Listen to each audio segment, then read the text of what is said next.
Yo, what's up, YouTube? Back in the shop, and today is Friday, and I want to do some repositioning of cars and whatnot.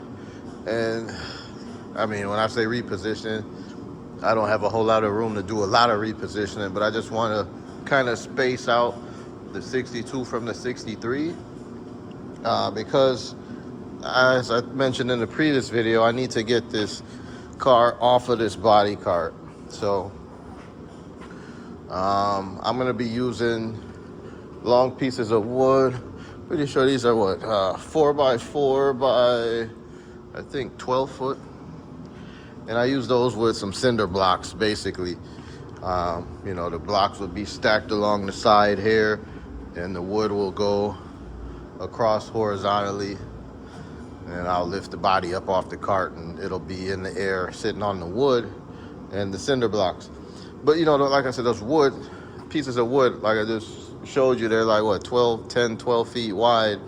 So it's kind of tight right here between the cars.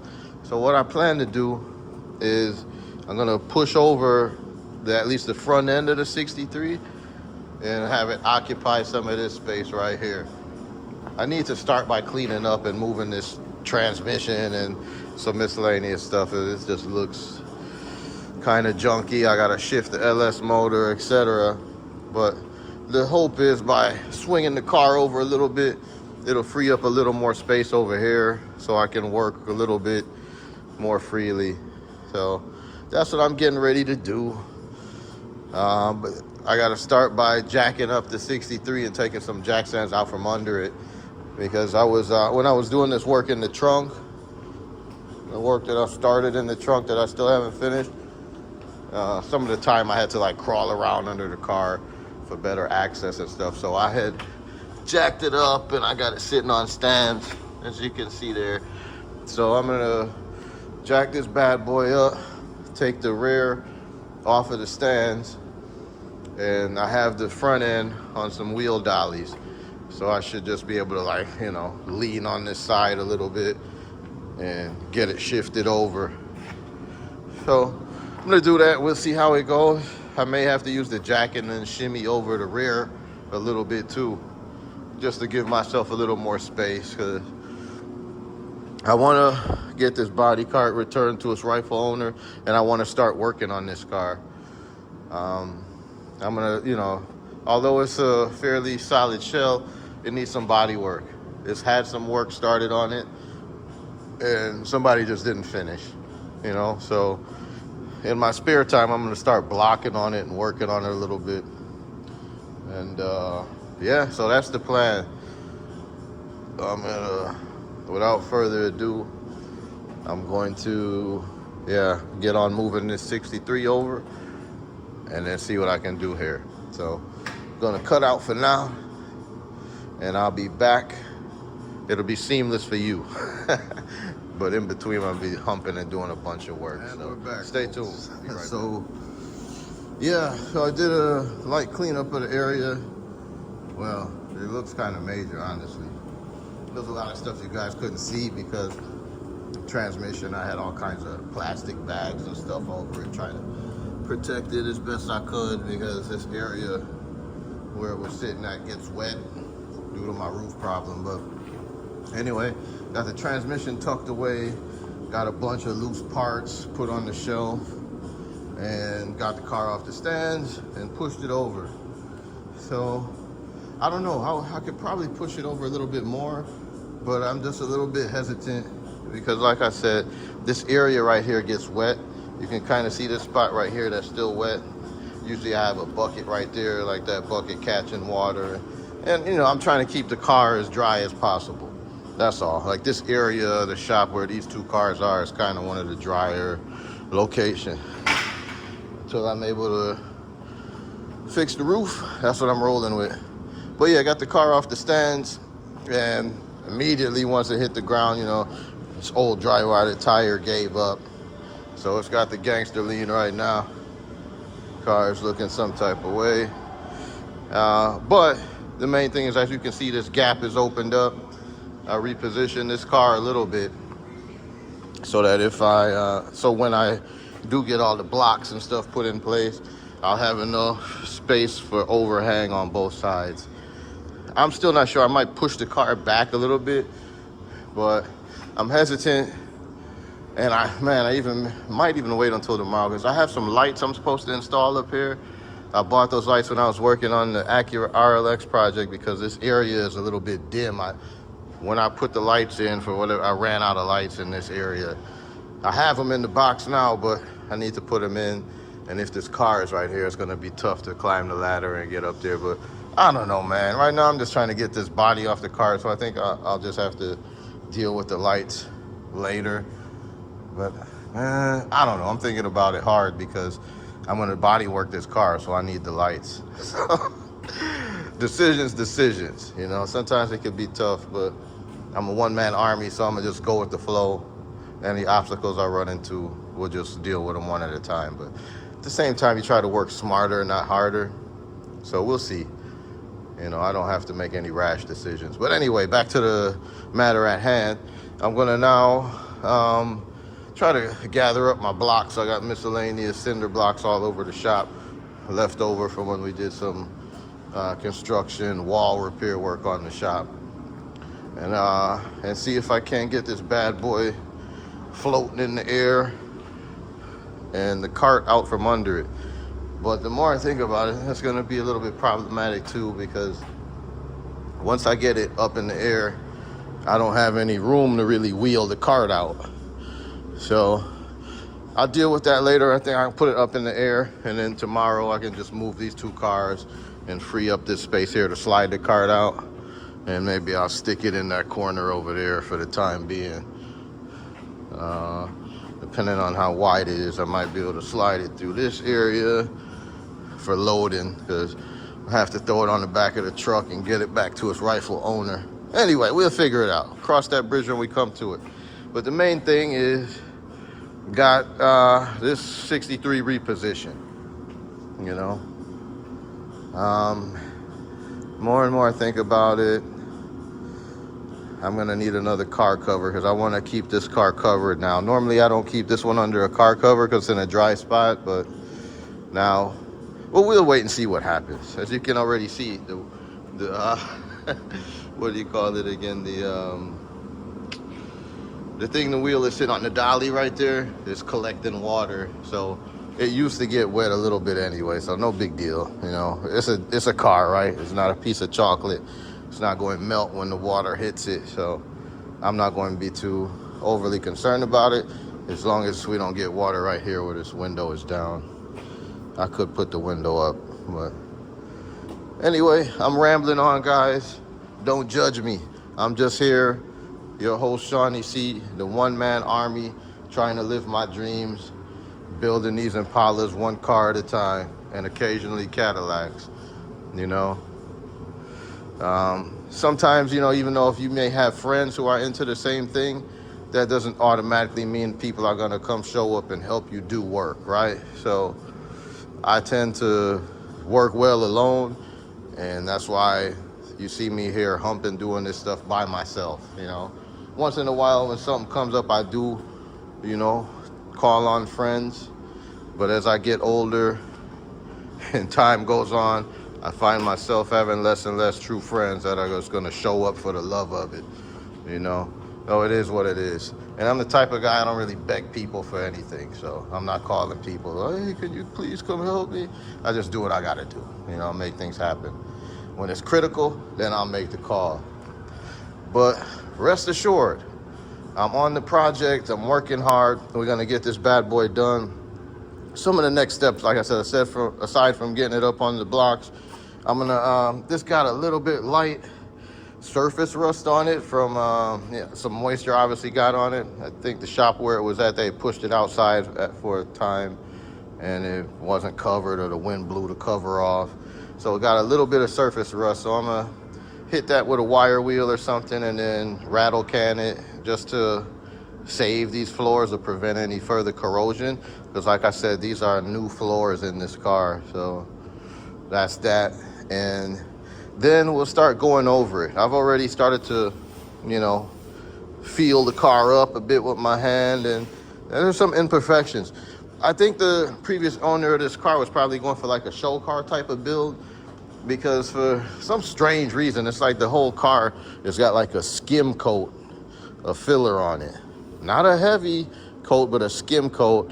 And in some areas you can tell they blocked it down, and in some areas you can tell they just didn't finish.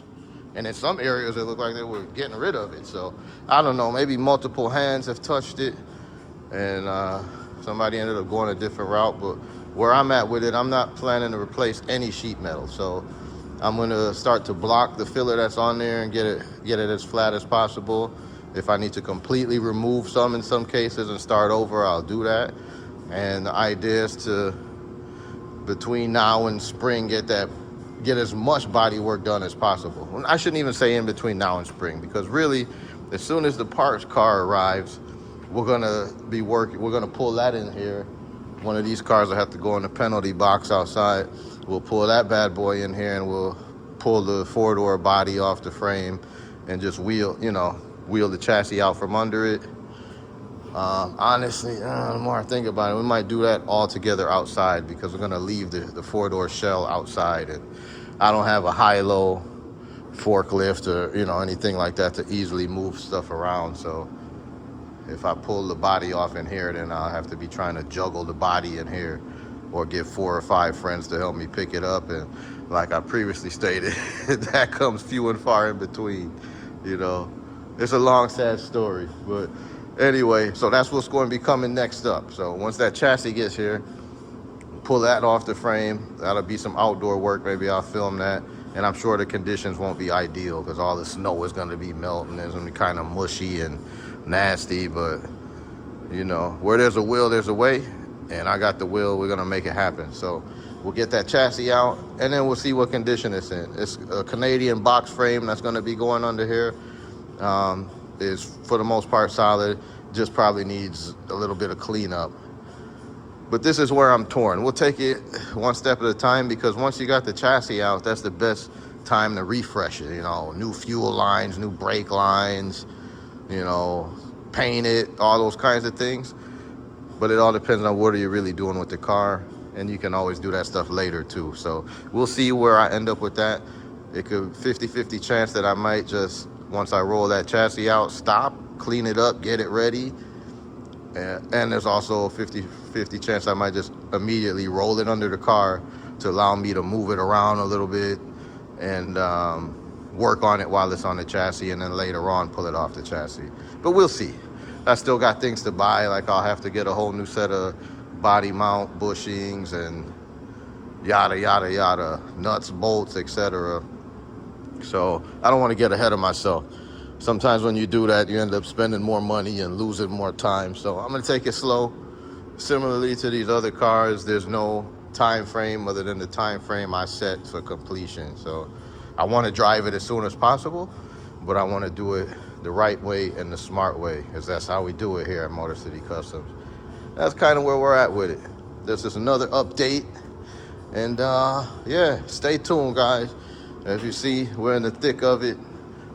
Although it's still cold, I'm doing what I can to keep moving and trying to get my motivation up after sitting down for a few weeks. Got through the Christmas and the New Year holiday, and now February is passing us by, so it's time to start cracking. And before you know it, it's gonna be May, and that's kind of when the season officially starts around here. So just stay tuned. We'll be doing work and potentially taking an outing or two and bringing you some footage. So that's all I got for you today, guys. I'm your host, Shawnee C. at Motor City Customs. I appreciate each and every one of you for taking the time to watch this. Please hit the like button if you enjoyed the content. Subscribe if you haven't already, and share this video with your friends and family so they can get a taste of what's happening here at Motor City Customs. Appreciate you. Be safe, everybody. All right, so just another little quick update. Got the back half up on wooden blocks. That location is okay, but I may change it to right here. We'll see. Car is fairly light, and I just want to keep it from tipping. But anyway, you know, the way those quarters kind of slope up in the back, right? I don't want it to go sliding, but anyway, I just wanted to show you guys real quick how I lift it up, you know. So in this case, I'm just using like a toe chain in my cherry picker. Of course, using this method, it usually only works when you got a solid car, you know. Otherwise, you got to try to lift it from underneath at some point. That's not going to collapse on you.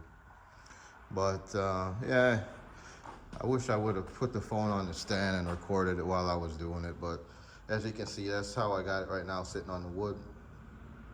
And it just dawned on me, I'm going to need more blocks, because the blocks that I'm using now, the car is going to be sitting on them. And when the parts car arrives and I need to pull the body off of that, it's going to be a situation because my blocks will be in use. So I don't know. Might have to take a trip to the hardware store, spend a few dollars on 8 to 10 cinder blocks, you know. But these are the brakes, right? So I'm not going to finish the front right now, because in order to maneuver the cherry picker to where I need it and to slide the cart out, like I told you before, I got to move the red 63 out of the way. So I'm going to wait till tomorrow. I'll back the 67, stick it outside, pull the 63 forward to where you see the 67 at, wheel the cherry picker around, and I'm going to grab it with the chain at the body mount areas right here. Usually that's a nice, good, solid point. So I'm gonna grab it there, raise it up, and while the cherry picker has it suspended and dangling in the air, I'll wheel the cart out from under it. Then I'll come in with the other big old piece of wood here and slide it under. But I got a little bit of an issue. You may notice my floor is a little bit uneven, so these blocks are kind of leaning to the left a little bit. So I might have to finesse that and try to find a more flat surface so that it's not, you know, in a precarious way. Worst thing you want to do is have a car dangling in the air and it's unstable, you know. Yeah, that could result in a tragedy, which we don't want. So I'll be doing whatever makes the most sense, okay? So rest assured, guys, we're doing our thing. And come tomorrow, too, I decided I'm going to go ahead and put some wheels on the back of the 63. Take these dollies and stick them on the back and slide the back end over a bit, too, just so I get more clearance and more working room. Yeah, it makes sense, right? So I'm going to do that. And, well, we'll take it from there. Yep, so just wanted to give you guys a little bit extra. I was going to save this for tomorrow's clip, but I'm going to go ahead and drop it in today's clip. And then, who knows, just stay tuned and you'll see what else I got in store for you. That's it for now, everybody. Thanks again, and stay tuned. It don't stop. Hit that like button. All right now, peace.